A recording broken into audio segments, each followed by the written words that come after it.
ஐயா, எனக்கு ஒரு உண்மை தெரிஞ்சாகணும். இப்போ அமெரிக்காவும் ஈரானும் இஸ்ரேலும் சண்டை பிடிக்கிறாங்க.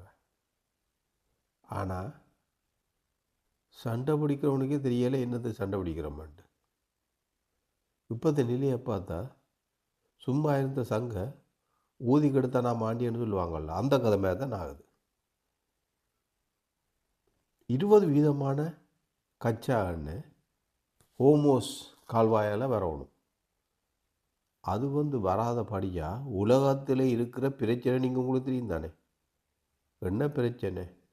வட்டி வீதம் ஏறுது, சாப்பாட்டு விலை ஏறுது, சாமான் விலை ஏறுது, எல்லாமே ஏறுது. இது என்னென்று தான் எனக்கு ஒன்றுமா விளங்கலை. இந்த 20% இந்த நிலை ஏண்டா தச்சலாக ஈராங்காரன் 20% சண்டையெல்லாம் முடிஞ்சு அவன் போடுறான்.